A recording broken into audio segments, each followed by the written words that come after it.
Godly Geeks Studios. I'm AB. I'm Ryan Maniac. And this is Movie Reviews. Movie Reviews. Today, we are watching episode 7 of Star Wars, The Force Awakens. Yes, continuing our reviewing of all the Star Wars films prior to the release of Rise of Skywalker, which comes out at the time of this video coming out. 4 days. Just a couple days, yes. Yeah, about 4 days. Well, 4 days of recording. I don't know when it's getting uploaded. We'll figure that out later. It comes out the 20th of December, so... Yeah, but I still gotta edit the video, you know? It might come out the same day. I don't know. Whatever. We'll figure it out.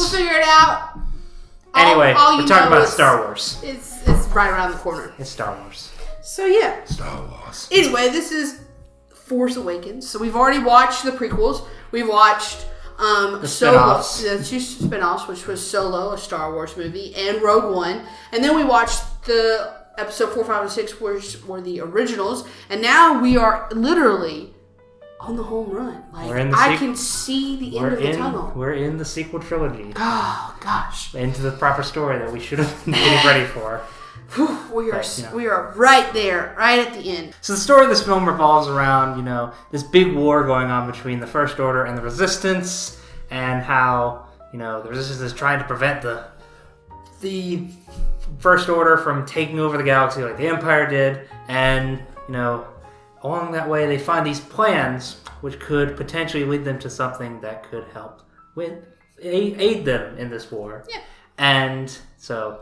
plans are left with a droid who ends up on this planet with our young protagonist, and the protagonist is now trying to get the plans to the Resistance in order so they can have the plans to use it. And to do that through the means of Han Solo. And, the film is just about them trying to get the plans to the Resistance. Wait a second. Hold up. What? I feel like we've already talked about this before. Have we? Yeah. Now that you mention it, I think you have a point. Have we not watched this movie already? I think we have. I think... You know what? Let's just go back in the past for a second. So basically, there's, this empire. They rule the whole galaxy. And there's this other group called the Rebels. They don't exactly like the way the empire is ruling things. So they're constantly kind of at odds with each other. And one of their little expeditions, which the empire is chasing the Rebels, because they found some plans to... destroy their new super weapon, the Death Star, which has the ability to destroy planets. The Rebels have found, the plans for the super weapon. And the Empire's like, no, you can't have those. Give those back. And the Rebels are like, no, we want them. Because you're going to be evil and junk. Yeah, pretty much. And so they get put in a droid. The droid ends up on the planet Tatooine, gets bought by a moisture farmer named Luke Skywalker, who, after finding out a secret message from the Princess of Alderaan, Princess Leia, requesting help from Obi-Wan Kenobi. He goes and seeks Obi-Wan's help. Who he knows is Old Ben. Yes, and they end up finding some smugglers who can take them to Alderaan to hopefully deliver the plans to the Princess and help the Rebel Alliance fighting against the super weapon. Oh. Yeah, okay. Now I see. Yeah. So yeah, obviously we can't talk about this film without addressing the elephant in the room, that this film is very much a lot of copy-paste from New Hope. Yes. And that it involves plans being left with the droid, who ends up with our young protagonist, who ends up with a couple smugglers, i.e. Han Solo and Chewbacca, and just many other things following then that. A bunch of, Resistance people having to blow up what they call the Star Killer, which was literally just a ginormous version of the Death Star. It's Death Star 3, that's all it is. I mean, except it's a planet instead of just like the moon. A spaceship. It's like a moon. Instead of a moon size, it's an actual that's not planet. A moon. That's not a moon. that's not a moon. That's not a planet either. Yeah. It's got a freaking cannon in the middle of it. Yeah. But so yeah, that's happened. Which, granted, it's still a really great movie, and it's still got some really good, different areas of it that make it its own movie without being, A New Hope or Return of the Jedi or anything like that. But obviously, we have to address that if we're gonna talk about the film and it's, how there's a lot that's copied from New Hope. We were watching it, and they went to go blow it up, and they're literally flying through a trench. And it literally looks like New Hope. And Ryan over here goes, They're even flying in a trench! This is so copy-paste. And I was like, oh, wow. You don't realize how much it is until you start watching all of these movies. If you're watching them all back-to-back, suddenly you start to notice. Because, like, we just saw episode 4, like, last week. And it's still fresh in our minds. Yeah. So it's like, whoa. Now, granted, when I was watching it in the theater, it didn't feel so much as that. But now that you're watching them immediately following the originals, you see it. I'm going, wait, that's pretty big of a copy. But it's still really good. Yeah, it's just, those are some glaring moments you're going to notice. Is that a lot of it copies from New Hope. Yeah. So one of the main plots in this movie, episode 7, that varies from the other movies is where we meet this one of our main characters, Ray, on the planet, and she's actually the one that helps the droid, and then is a really great pilot, as we've seen throughout the movie. Great pilot, a good mechanic.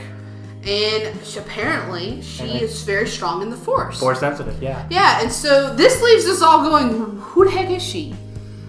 She has no parents. She's been left on this planet. That's been made clear in the movie. And we're like, so who does she belong to? Who is she related to? How does she have the Force? What is this? Who is this girl? And 2 movies later, we still don't really know who this girl is.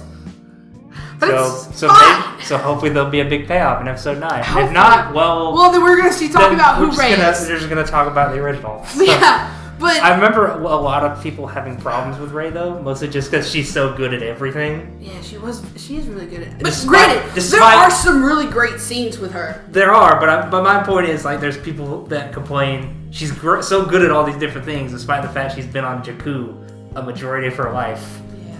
Yeah. It's like, I've never flown before. Wow, you're a great pilot.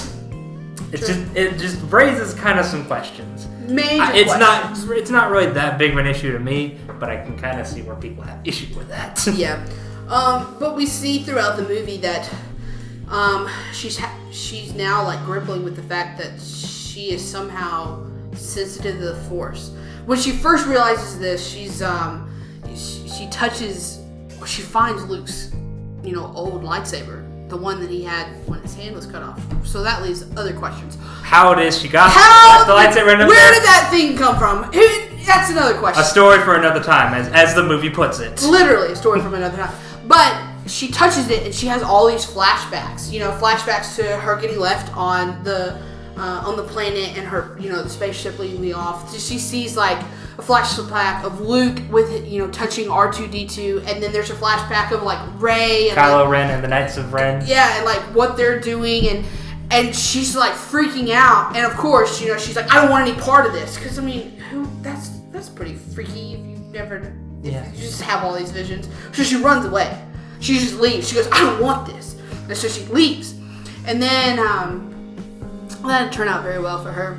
She got kidnapped by Kylo Ren. Yes. But eventually she ends up accepting the fact that she has to walk. At that point, it was either A, accept that you are Force sensitive and save your life, or B, just continue to deny it and let them torture your brain. Let your friends die. Let your friends die and I'll just torture you for the rest of your life. Pretty much. And so she accepts it and she pushes back on Kylo Ren, which we've already seen that Kylo Ren is stronger than any other one that we've really seen. Yeah, he's quite a bit stronger. He does things that we've never seen before, in the sense of like he's literally stopped someone from moving. They can't move in mid-movement. He stopped a blaster bolt. And it's just literally hanging there in the air. So there's something to his Force ability. He's getting people's memories and thoughts using the Force, and it's like, what is this guy doing?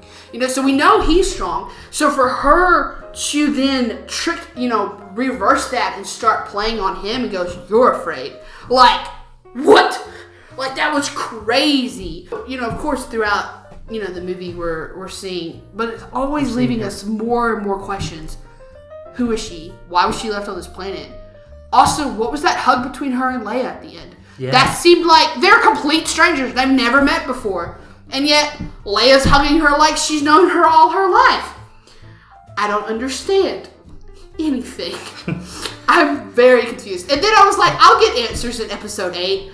Still very confused. We'll get to that when we get to episode 8. I'm just saying, man, this movie messed me up in good ways, but also messed me up.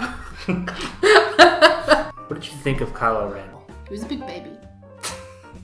I'm not lying, man. I don't know. Personally, I see a lot of echoes of Anakin in there, but in a good way. I mean, in a lot of bad ways too. If you mean Anakin from the prequels, yes, I didn't like Anakin from the prequels. I liked him in episode 3. Yeah, but he never really showed. Well, that was more directing wise. I meant the motivation behind him and like how his whole ideology. Thank you, English. His whole ideology is ruled by the dark side, just being filled with hate. And I find that interesting that like there's that moment where he's speaking to like the Darth Vader helmet, and he's like, "I can feel the pull towards the light. Show me the way of the dark side." It's like, but see, that to me that's interesting to me because it's like, what exactly could have happened to him that made him want to run from the light side so much?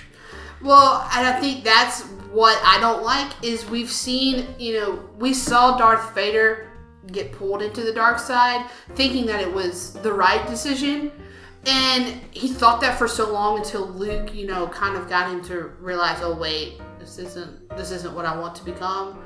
But even though it's too late, this is what you have become. And we see Luke also fight the good and the bad and then still choose good. This man's like, I feel the light side. I ain't doing it. Absolutely but still, not. that makes you wonder what could have happened to him.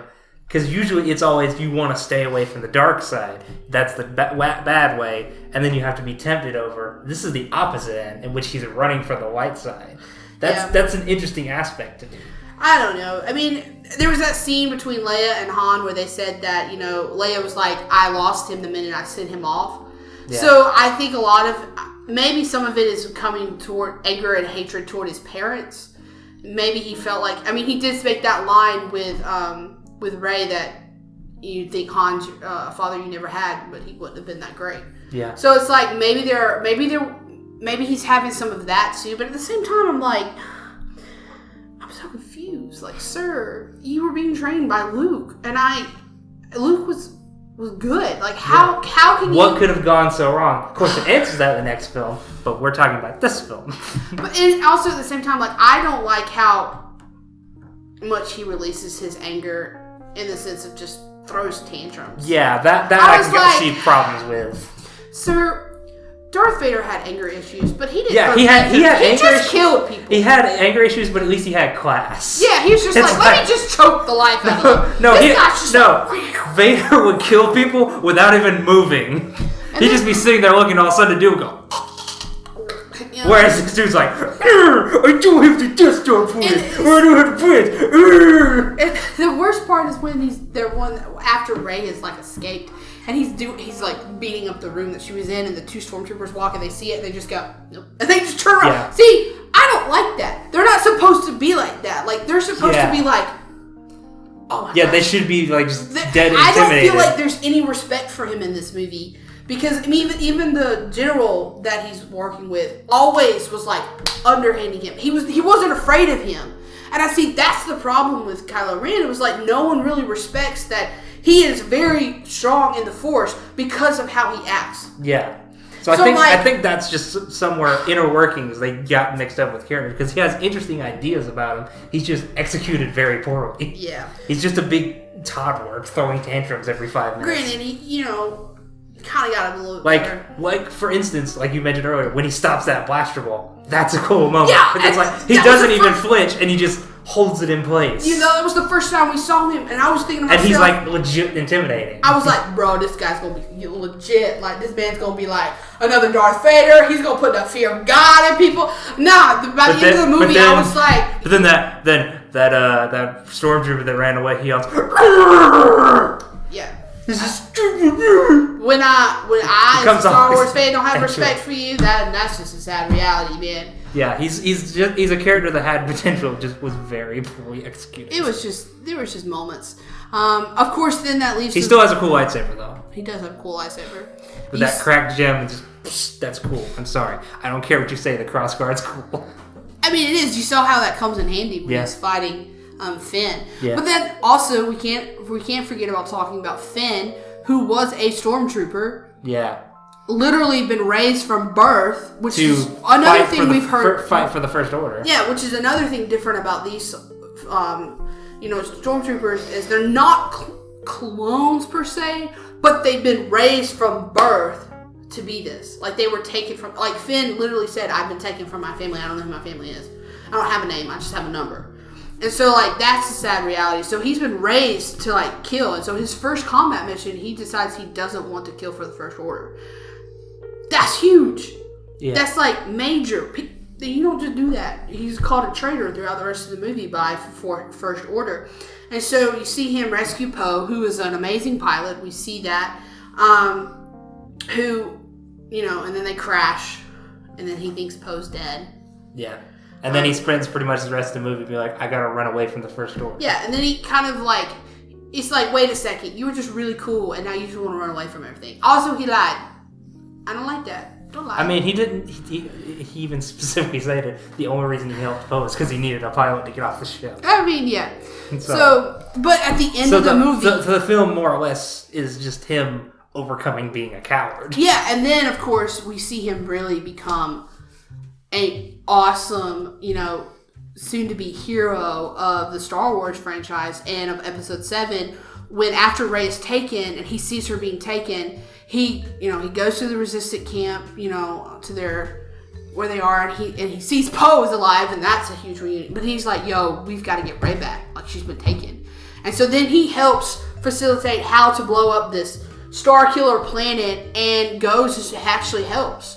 And like that was his moment where he's literally going into First Order territory instead of running away, which is total like 180 from where he was at the beginning of the movie. Yeah. Which is, in my opinion, great character development. Yeah. So.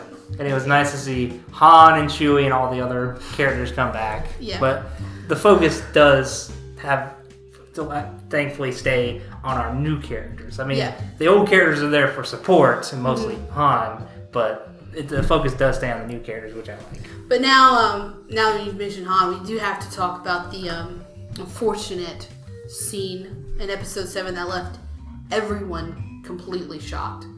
And that is... Except for Harrison Ford. And it's the death of Han Solo. Let's all take a moment in silence, please.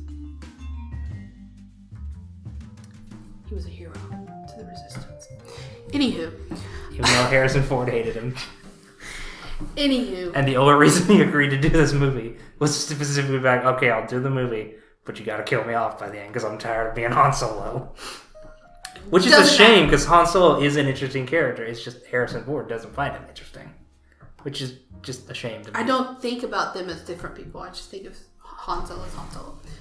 But anyway, that scene with Han, confronting Kylo Ren is honestly a very well-written scene and very executed very well. I mean, just both of them, Han's no longer this big, huge hero, smuggler dude. He turns into a father, which we had never seen before. And then Kylo stops turning, I don't know if it was play or if he was, I think, my own opinions, I think Kylo Ren was really in that moment struggling. I mean, I think him saying, I'm being torn, was him being honest. And I think the thing he knew he had to do was kill his father. And I think that saying of, I don't know if I can do it, was honest truth. You could see you see the tears in it. Some people will say, no, that was him playing him, all this other stuff. But I think that was the tipping point for Kylo Ren's character to become who he needs to become for the next movie. Was he had to defeat one of his, in a way, demons so he could become stronger. I mean, we see it with Anakin when he kills all those people in Episode 3, we see how that makes him stronger because of he uses his pain and his hate and his anger. So I think this made him stronger, which is sad for us because we lost Han Solo, but it was also a big moment for his character development. Mm-hmm. Even if he still did have the whole temper tantrum problem. Yeah. And then after all that, Rey and Finn and Chewie see it, and of course poor Chewie. Poor Chewie. Oh gosh, he just screams. Rey and Finn were sad about it. But Chewie lets out that sound that you just like, oh no. And then if you should do the scene where Leia feels it, like she knows that he's gone.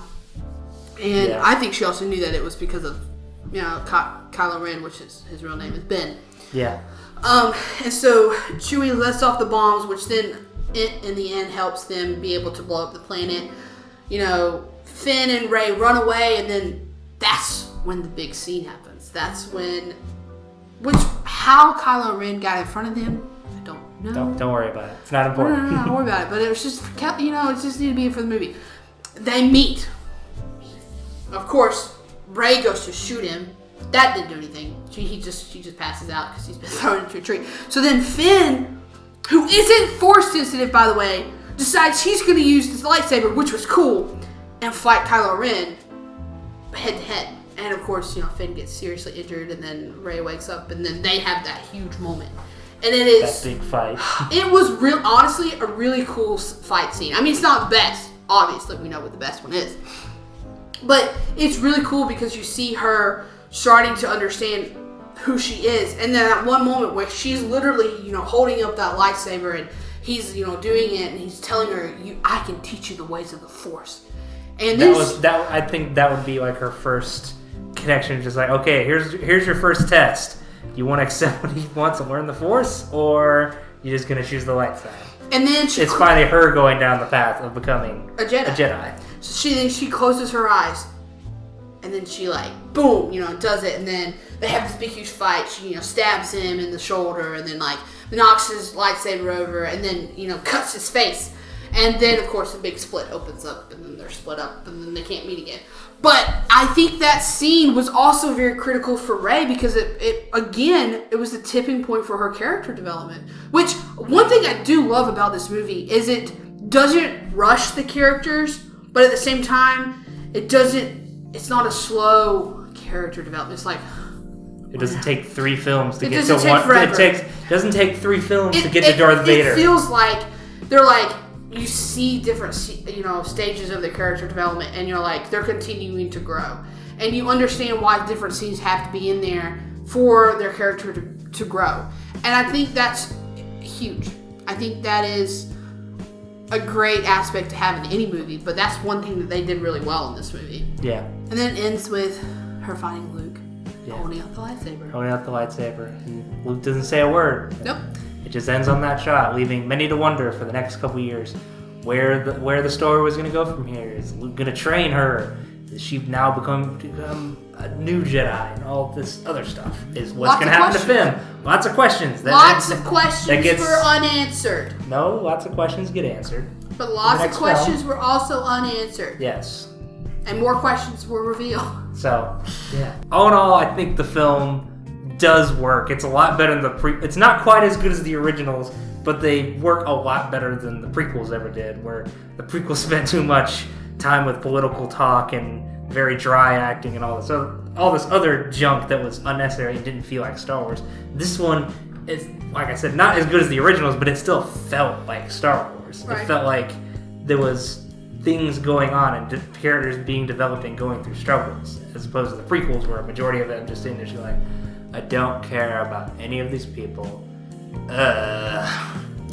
I think all in all, for me, I think it was a great addition to the Star Wars. Yeah. And it brought in a whole new generation, an entire brand new generation. I mean, you see little girls now dressed up as Rey. Beforehand, it was dressed up as Princess Leia. Yeah, because really up until that point, there wasn't really a whole lot of female. And then, of course, we saw, little boys being... Finn or Poe or now, Kylo Ren. So it has literally opened up. It brought a bit more diversity to Star Wars. Yeah, it's really nice. And it's really great to see, younger kids just really enjoying the franchise. Being experienced with this franchise that has been around for so long. Yeah. So if you liked the movie or you liked our review, hit the like button below. You can also leave a comment for movies or videos or anything else you want us to review or even do. We love your feedback. Also, let us know what your thoughts were on the movie, and if you also liked it or if you hated it. What you liked or disliked about it. Just what were your thoughts? If you want, you can come check out my channel, which will be linked in the description below. I like to do video game and other silly videos. Or you can check out AB's channel. She's got stuff coming out fairly soon. Yeah. Once the holidays are over. Yes. I work retail. You said that last time. I will always say this. Of course, to be fair, you also died from Force Lightning last time. How did I live again? I'm know. a Force ghost!